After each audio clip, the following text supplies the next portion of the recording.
Mesdames et messieurs, bonjour et bienvenue dans cette nouvelle édition de FC Politique. 18 années passées à la tête de Nyon, plus de 3 législatures. Pour toute une génération de Nyonnais nés en 2008, Daniel Ressella aura été l'unique visage du syndic de leur ville, de leur entrée à l'école jusqu'à leur majorité. Son parcours, tout le monde le dit, ressemble à une véritable success story. Mécanicien, électricien, animateur socio-culturel, journaliste, entrepreneur à succès et évidemment patron du Paléo Festival. La politique, elle arrive plus tard. En 2008, à 55 ans, une entrée en scène qui tient autant aux circonstances qu'à une volonté d'engagement dans un contexte marqué par la démission du syndic en fonction. Mais très vite, cette fonction, justement, elle va lui coller à la peau. Au fil des années, il s'impose comme l'une des personnalités politiques les plus influentes du canton, au point que chacune de ses décisions, y compris celle de ne pas briguer un siège au Conseil d'État vaudois, devient un événement politique en soi. Alors, quel bilan tire-t-il de ces 18 années passées à la tête de Nyon ? Quel héritage laisse-t-il et quel regard porte-t-il sur sa ville ? Eh bien justement, pour en parler, nous recevons Daniel Ressella. Daniel Ressella, bonjour. Bien le bonjour. Est-ce que ce portrait politique est juste ? Il est très sympathique en tout cas. Qu'est-ce que vous rajouteriez ? Difficile que j'ai fait 46 ans de hockey sur glace. J'ai fondé le club du HC Nyon d'ailleurs. Et puis que j'ai travaillé pendant 5 ans pour le projet d'Expo 01 qui est devenu Expo 02. Que je suis président de la capitale culturelle suisse. Que j'ai encore 2-3 activités actuelles et futures. On va revenir à votre action politique. Un mot pour la définir, ce serait quoi ? Je dirais que c'est un état d'esprit, une vision d'entrepreneur. Moi, j'ai souhaité poser Nyon sur la carte, faire en sorte que ce soit une ville qui ait une vraie identité forte, qui gagne en notoriété, que ce soit une ville qui, entre Genève et Lausanne, sa capitale politique Lausanne, capitale économique Genève, s'impose comme une ville en tant que telle et pas comme une banlieue. J'ai souhaité que Nyon ait des infrastructures, des prestations de qualité. Donc, pour ça, j'ai travaillé un peu comme un entrepreneur en essayant d'être à l'écoute des gens. On dit que vous êtes un bâtisseur. Vous êtes d'accord avec ça ? Évidemment, si on regarde les investissements qui ont été faits depuis 18 ans, on doit bien admettre qu'effectivement, on a investi beaucoup d'argent. Mais c'est un travail collectif, hein, ce n'est pas fait tout seul. Il y a une municipalité, il y a un conseil communal. C'est vrai qu'on a investi 420 millions en 15 ans, sans compter ce qu'on a investi en 2025. Je viens d'avoir tous les derniers chiffres, donc pas loin de 500 millions. On a pu en financer les 2 tiers par la marge d'autofinancement, mais 1 tiers par une augmentation de la dette, même un petit peu plus, près de 40%. C'était assez logique. Ce que les gens n'imaginent pas, c'est qu'on a fait des priorisations. On a fait un jour une analyse de tous les projets. Il y en avait pour plus d'1 milliard. C'est sûr que la ville n'avait pas les moyens d'investir autant. Mais si on regarde tout ce qui a été construit dans la planification scolaire, on a 130 millions pour construire des classes d'école, mais aussi près de 1000 places pour l'accueil de la petite enfance. L'usine à gaz, l'hôtel de police, Colovray, un immeuble d'appartements protégé avec un DDP, beaucoup d'infrastructures. C'est vrai, on a inauguré beaucoup de bâtiments. Le 8 juin dernier, c'était l'investiture des nouvelles autorités. Il manquait presque quelqu'un sur scène, c'était vous. On n'a pas l'habitude de vous voir rester dans le public quand il s'agit de politique nyonnaise. On va voir quelques images. Qu'est-ce que vous êtes dit à ce moment quand ces nouvelles autorités ont prêté serment ? C'est normal, j'étais là comme spectateur. Je n'avais pas l'intention d'avoir un autre rôle que celui de spectateur. Je pense que pour mes collègues actuels et ceux qui vont rejoindre la nouvelle municipalité, c'est un moment émouvant. Pour toutes les personnes qui ont été assermentées aussi, c'est un moment marquant. Non, je me suis juste dit que voilà, c'était normal et que moi j'avais confiance, il y a une belle équipe. Je pense qu'il y a des qualités humaines et professionnelles qui font que ça va être un collège qui va pouvoir bien travailler. Après, il faut juste avoir confiance dans l'avenir, bien sûr. Ben voilà, 2008-2026, 18 années passées à la tête de l'exécutif nyonnais. Quel est l'enseignement que vous tirez de cette expérience? Bon, c'est une expérience extrêmement enrichissante. C'est sûr que quand on est syndic, je dirais que ce n'est pas comme les avions de l'armée suisse qui volent que pendant les horaires de bureau. C'est 7 jours sur 7, c'est 24 sur 24. Bien sûr, on peut dormir, bien sûr, on peut faire d'autres choses, mais on est toujours syndic. Et on le reste. Ce que j'ai appris, c'est que l'état d'esprit positif ne suffit pas toujours. Des fois, il faut quand même essayer de convaincre, il faut essayer de réunir des majorités, il faut avoir des bons projets, il faut travailler, avoir de la patience, parce qu'il y a pas mal de contrariétés. Mais j'ai eu vraiment beaucoup de plaisir au cours de ces années, même si forcément il y a eu quelques contrariétés. Je vais vous montrer une de la côte qui va apparaître ici. C'est en 2016, Olivier Mayor n'est pas réélu, la droite devient majoritaire et il y a cette caricature qu'on va mieux voir tout de suite. There is only one Mayor in the town. Bon, mais c'était triste pour Olivier Mayor, c'était une défaite pénible parce qu'il y a en plus la notoriété de la défaite.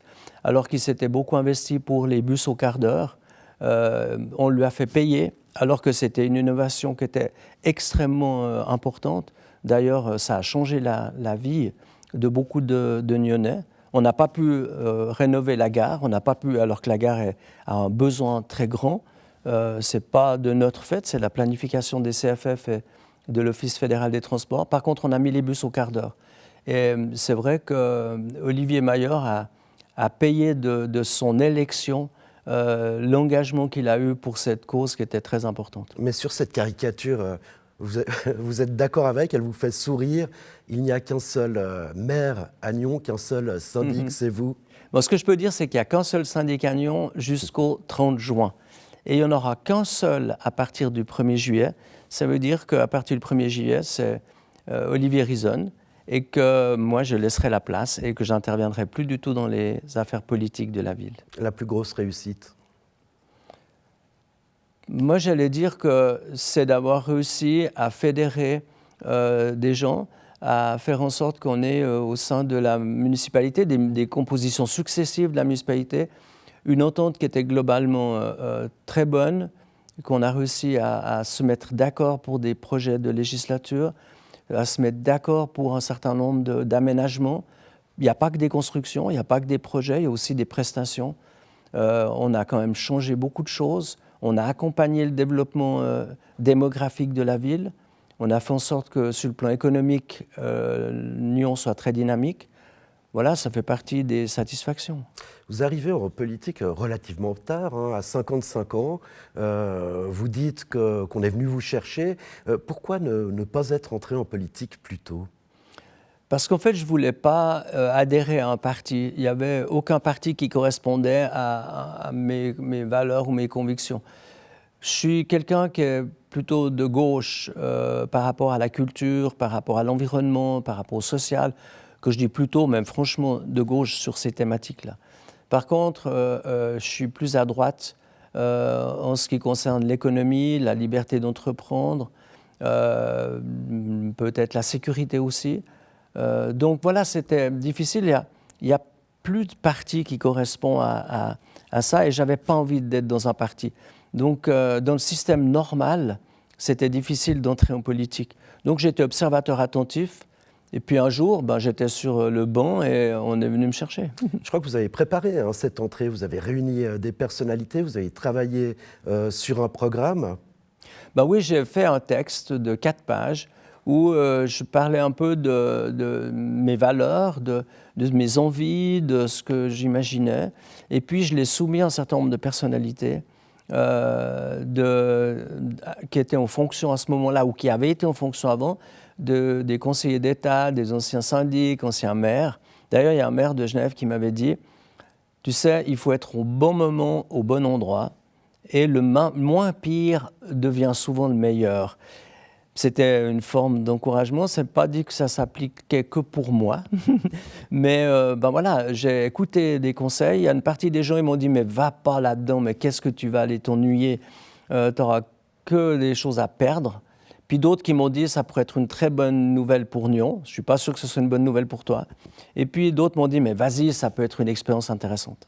Alors justement, vous parliez du Conseil d'État. Alors Isidore Raposo, que vous connaissez bien, qui est l'ancien directeur de la rédaction de La Côte, dit vous êtes Maillard et Broulis réunis dans un corps. C'est gentil.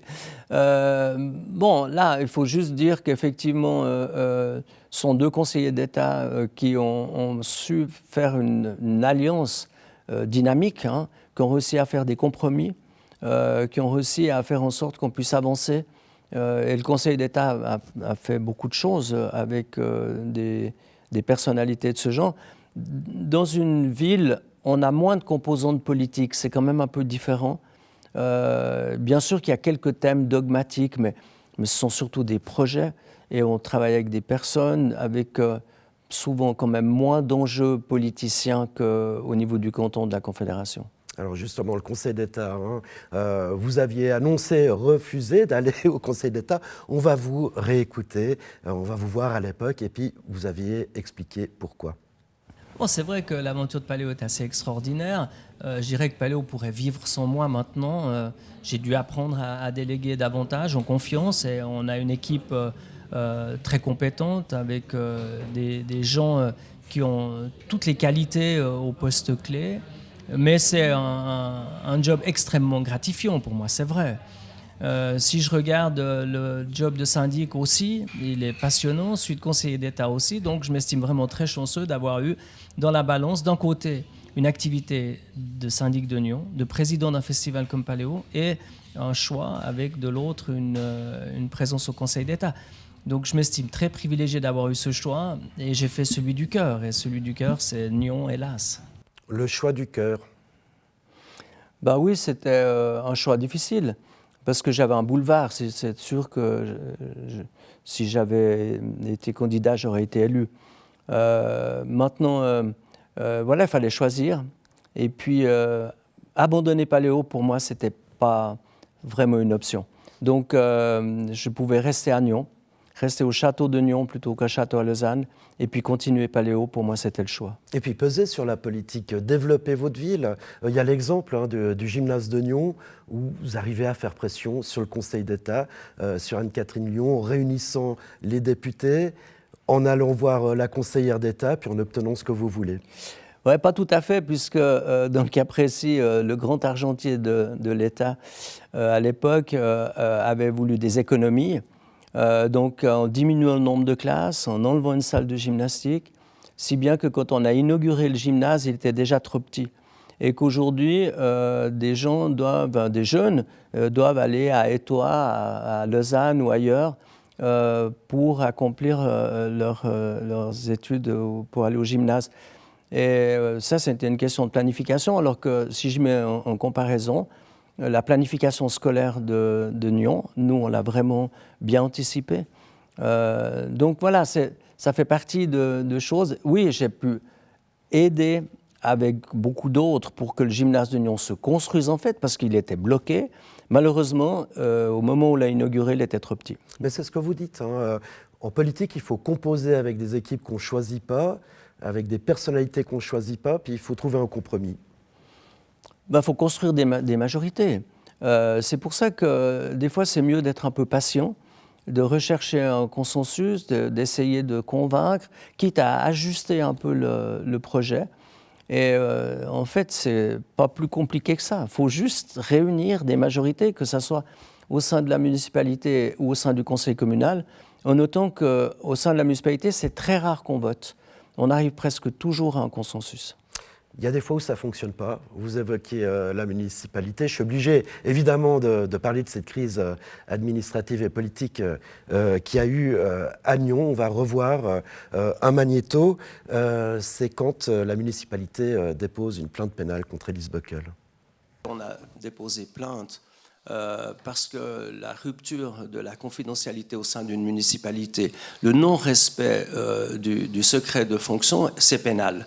Donc on a déposer une plainte. Donc ça fait bientôt 6 mois que nous sommes dans une situation extrêmement difficile. Donc je pense que je prends la mesure Mon sommeil est vraiment altéré depuis de nombreux mois. Je prends parfaitement la mesure, lundi après lundi, jour après jour. En municipalité, comme dans les autres jours de la semaine, nous essayons de faire face à cette crise. Je peux vous dire que mes 6 collègues de la municipalité, y compris Elise Buckel, sont en souffrance depuis le début juillet. La première séance de la municipalité était déjà très compliquée. Donc on a un début de législature qui est extrêmement difficile. Un début de législature compliqué, des nuits où cette histoire vous obsède, avec le recul. Qu'est-ce que vous retirez de tout ça? C'est que les institutions ne sont pas outillées pour faire face à des conflits de personnes. Dans une entreprise, s'il y a 2 personnes qui ne s'entendent pas, le patron il met les 2 à la porte. S'il y a dans une entreprise une personne qui dysfonctionne, on s'en sépare. Ce qu'on voit, c'est que d'ailleurs au niveau du canton, aujourd'hui ou depuis quelques mois, c'est la même chose. Quand il y a des conflits de personnes, l'institution n'est pas outillée pour régler ça. Et si c'est des gens qui ont des problèmes, on ne peut pas les mettre à la porte, donc ils restent à l'intérieur du système et ils polluent le système. Donc c'est extrêmement difficile, on n'est pas bien outillé. Ça a été une épreuve. Il y a un élément positif, parce que dans des épreuves ou dans des crises comme ça, il y a toujours des choses à apprendre. C'est que les collègues, les 6 restants, on a été extrêmement solidaires. On a continué les projets, on a délivré les prestations. La population n'a pas eu à pâtir de cette situation. Bien sûr qu'il y en avait dans les journaux, c'était pénible de voir Nyon associé à une crise. Il y a eu des attaques personnelles qui étaient vraiment difficiles à encaisser, mais tous les projets ont avancé et toutes les prestations ont été délivrées. Mais c'est ça, j'ai l'impression qu'en dehors de l'aspect politique, c'est presque une question, vous avez été blessé humainement par quelqu'un, peut-être en qui vous croyez. Non, la politique, c'est un sport de contact. J'ai fait 46 ans de hockey sur glace, je sais que dans le hockey, si on est proche de marquer des buts, on peut se faire body-checker, c'est sûr. Quand on fait de la politique, on sait qu'il peut y avoir des attaques, il peut y avoir des jalousies, il peut y avoir des critiques. Là, c'était vraiment d'une intensité et d'une violence très, très grande. Et puis, c'est irrationnel. Moi, je n'ai pas de problème à régler des conflits. Je n'ai pas peur des conflits, mais je préfère des solutions respectueuses où on essaye de trouver des accords. La manière directe de régler des conflits, souvent, elle n'amène pas grand-chose de bon. Mais quand on est dans l'irrationnel, ça, c'est difficile. L'amitié, c'est important pour vous? Ah, mais bien sûr. C'est quelque chose de très important, mais on dit qu'en politique, on n'a pas des amis, on a des intérêts. On a des gens avec qui on s'entend très bien. Moi, j'ai des collègues avec qui je me suis vraiment bien entendu. Il y en a d'autres où on a moins d'affinité, peut-être, mais on a du respect mutuel par rapport à des valeurs qu'on défend, ou par rapport à des convictions, par rapport à des envies de réaliser quelque chose. Mais moi, je ne fais pas l'amalgame entre l'amitié et les collègues en politique. Vous n'avez pas eu de politiciens avec qui vous êtes devenus amis, avec qui vous avez eu une profonde amitié? Oui, bien sûr, mais il y a des gens pour qui j'ai du respect, mais ce ne sont pas des gens avec qui je pars en voyage ou en vacances, excepté le voyage de législature, où d'ailleurs on a eu beaucoup de plaisir, mais c'est quelque chose de différent. Et puis moi, j'ai besoin d'un sas où je peux parler d'autre chose. Donc c'est pour ça que je fais mon job le mieux possible, mais il y a des moments où c'est bien de faire du sport, c'est bien de voyager et c'est bien d'être seul, ou c'est bien d'être avec des gens qui ne vont pas vous poser plein de questions sur l'actualité politique. Vous adorez le tennis, hein, effectivement. Quand vous rentrez chez vous, vous ne pensez plus à la politique. Est-ce que vous êtes un acharné de travail? C'est-à-dire vous commencez à 4 h du matin, vous travaillez jusqu'à 22 h, ou est-ce que c'est un autre temps de réflexion politique? Non, on me reconnaît une assez grande capacité de travail, mais je ne me lève pas à 4 h le matin, sauf quand je perds le sommeil et que d'un coup je me dis « Ouh là là, tout ce que je dois faire, il faut que j'y aille ». Non, c'est rare, c'est très rare. Mais c'est vrai que je travaille beaucoup, beaucoup. Si je donne un exemple, lundi, quand on a soit le conseil communal, soit des réceptions, je suis à 7h30 au bureau. À 11h, je vais jouer au tennis, ça me fait 1 heure de coupure. Après la séance de municipalité, puis après le conseil communal, une réception. Donc je commence à 7h30, je finis à 10h, 10h30, en ayant fait une pause d'1 heure de tennis. C'est quand même assez intense. Il y a un autre point que je voulais aborder avec vous, c'est votre rapport aux médias. Vous avez été journaliste, mais comment vous abordez les médias d'une façon générale? Avec beaucoup d'intérêt. C'est un métier passionnant. Moi, j'aurais bien aimé être animateur de radio et choisir plein de musiques et vous aviez eu un projet raconter les musiques. hein. Oui, bien sûr. J'avais des envies de ce côté-là. Non, journaliste, je trouve que c'est un job extrêmement intéressant. Le fait de l'avoir pratiqué, ça m'a permis de bien comprendre comment ça fonctionnait. Donc d'être un peu lucide, d'avoir un peu de philosophie par rapport à certains titres qui me semblent vraiment déplacés, par rapport à certaines attaques que je trouve pas géniales. Mais en passant, je ne réponds jamais. Je n'ai jamais fait de courrier de lecteur. Je ne demande jamais un droit de réponse. Voilà, chacun fait son job, plus ou moins bien, comme dans toutes les professions. On a l'impression que votre prénom, votre nom, c'est quasiment une marque. Je sais que dans certaines rédactions, le fait de peut-être manquer un L ou un S sur votre nom, c'est très mal vécu. Peut-être plus, justement, que l'info qui est délivrée par rapport à vous. Bon, c'est un gag un peu. C'est vrai que mon nom s'écrit avec 2 L et se prononce Rossella. Au début, j'avais peur que ça soit pris pour de la coquetterie, de préciser comment s'écrivait mon nom. Et effectivement, après, les gens ils le prononçaient faux. Puis au bout d'un moment, c'est un peu agaçant, quoi. Donc, à un moment, j'ai dit maintenant, je demande qu'on prononce mon nom juste et qu'on l'écrive juste. Ça a pu passer pour un peu un caprice ou une coquetterie. Pour moi, ça me paraît normal et je pense qu'un journaliste sérieux doit écrire correctement le nom de ses invités. Si on revient à cette crise politique et administrative, comment vous avez jugé le travail des médias ? Bon, avec une certaine sévérité pour quelques-uns qui ont... oui, j'ai eu notamment un interview, d'ailleurs je l'ai dit, ça concerne Le Temps, où j'ai fait 1 heure d'interview et en fait c'était 1 heure qui servait à strictement rien. J'avais en face 2 journalistes qui s'étaient déjà fait une opinion, qui avaient une idée préconçue très claire. J'aurais pu rester encore 2 heures de plus, ça aurait strictement rien changé.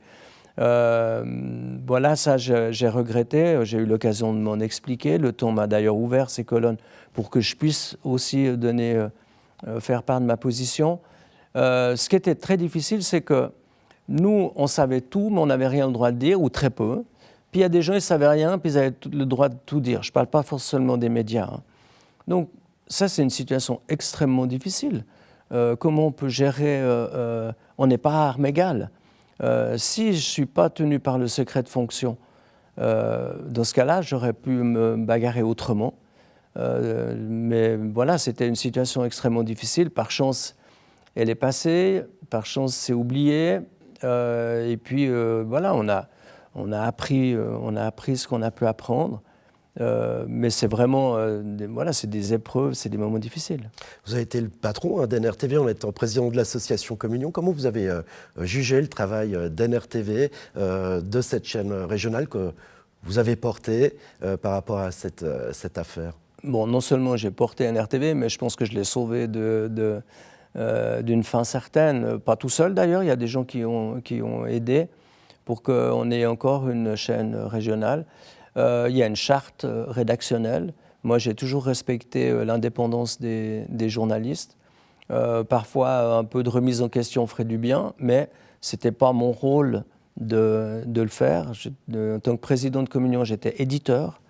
L'éditeur, il doit donner les moyens à une rédaction d'exister et en respectant une autonomie de la rédaction, sinon le média, il n'est pas crédible. Vous avez le droit d'avoir un avis ?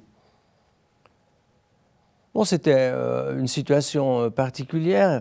Moi, j'avais le sentiment que NRTV souhaitait feuilletonner parce que c'était un super sujet. Puis à la fin, ça devenait une crise médiatique plutôt qu'une vraie crise politique. Quand je dis crise médiatique, pas parce que ça engendrait une crise dans les médias, mais que ça devenait un feuilleton très intéressant qui engendrait un certain nombre de clics ou de vues. Voilà, moi, c'est pas mon rôle de revenir là-dessus ou de porter un jugement.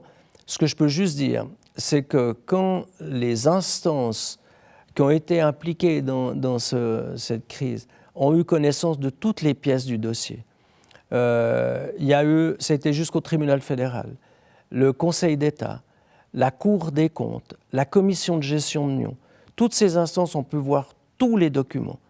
Et leurs conclusions étaient exactement les mêmes. Nous avons agi dans le respect des institutions et dans le respect des personnes. Donc à la fin, on nous a donné raison. Mais bien sûr que pendant longtemps, on s'est fait méchamment brasser. Et puis, quand on nous donne raison, on a droit à quelques petites lignes, alors que quand on nous accuse, on fait les premières pages. Effectivement, le temps vous a donné raison. Alors il y a quand même un point qui est intéressant, qui est important. Vous êtes un self-made man, comme on dit, mais reconnu par les instances académiques, notamment par un doctorat honoris causa de l'Université de Lausanne. Vous êtes aussi reconnu en France, vous êtes chevalier de l'Ordre des Arts et des Lettres, une distinction reçue en 2007. Ces distinctions, comment elles résonnent pour Daniel Rossella ? Moi, je suis même officier des arts et des lettres. C'est des formes de reconnaissance, mais que je n'ai jamais recherchées. Je pense que quand on est patron, plus on est haut dans la hiérarchie, moins on doit attendre de reconnaissance. Les satisfactions viennent de ce qu'on a réussi à faire.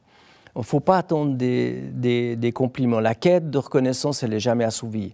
Donc, quand on est patron, la meilleure satisfaction, c'est de voir que les choses fonctionnent bien, c'est de voir qu'on a réussi à faire quelque chose, qu'on a instauré un bon climat de travail, qu'on a pu faire en sorte que des gens soient heureux. Ça, ce sont des éléments de satisfaction gratifiants. Mais il ne faut pas attendre de la reconnaissance. Ça, c'est une quête qui ne marchera jamais, quoi. J'ai envie de vous montrer une dernière image sur l'écran, juste là. Elle va apparaître. C'est qui ? Bon, voilà, c'était au tout début. Il faut savoir que j'ai organisé mon premier concert, j'avais 19 ans. Mon premier festival, j'avais 22 ans. Avec tout plein de copains, on a réussi à faire une aventure extraordinaire. J'ai réussi à m'inventer un métier, après en avoir pratiqué quelques autres. Donc oui, c'est vrai que je pense que je fais partie des gens chanceux avec qui le destin a été aimable. Cette image, elle est tirée d'un reportage de 1983. Vous aviez donc juste pas 30 ans. Quel est le regard ? Qu'est-ce que vous diriez à ce jeune homme si vous étiez le moi du futur qui croisait sa route ? C'est amusant parce que quand un jeune me demande conseil, je ne sais pas trop quoi lui dire, excepté qu'il ne doit pas avoir peur de l'échec. D'essayer d'écouter sa passion. C'est un prof qui m'avait dit « Écoute ta passion, essaye. Si ça marche, tant mieux pour toi. Si ça ne marche pas, tu reviens. » C'était un prof à l'école d'ingénieur, puisque j'ai abandonné mes études d'ingénieur. Donc, moi, j'ai envie de dire qu'il faut y croire et pas avoir peur de l'échec.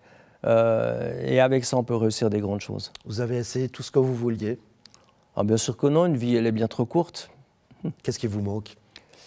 Mais j'aurais aimé faire plein de choses. Je veux dire, j'ai des talents faibles dans certains domaines, pour ne pas dire une absence totale de talent. Je ne sais pas chanter, je ne sais pas danser, je ne sais pas jouer d'un instrument de musique, je ne sais pas parler l'allemand et le suisse-allemand, enfin un tout petit peu, à peine.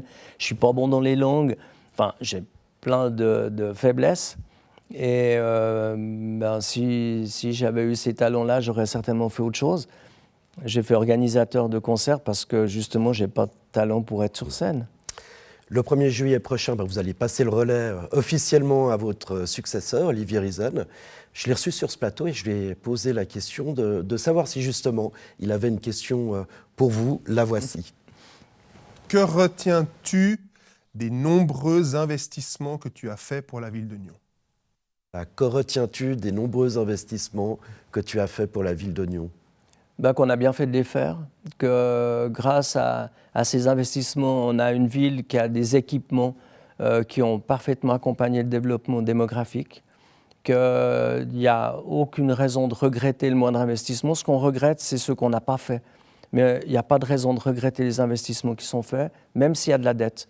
Moi, je préfère une entreprise qui a une dette, mais qui a un outil de production qui est en parfait état, qu'une entreprise qui n'a pas de dette, mais qui a un outil de production qui est obsolète. C'est des choix, c'est un choix de la confiance en l'avenir, c'est le choix d'un entrepreneur que je suis et que j'ai été avec les collègues de la municipalité. Je répète, c'est une aventure collective, on n'est pas seul. Le conseil communal nous a toujours suivis. Tout d'un coup, en voyant l'addition finale, on se dit « Ouh là là, il y a peut-être un petit vertige », mais on a fait plein de choses qui sont nécessaires pour la collectivité nyonnaise.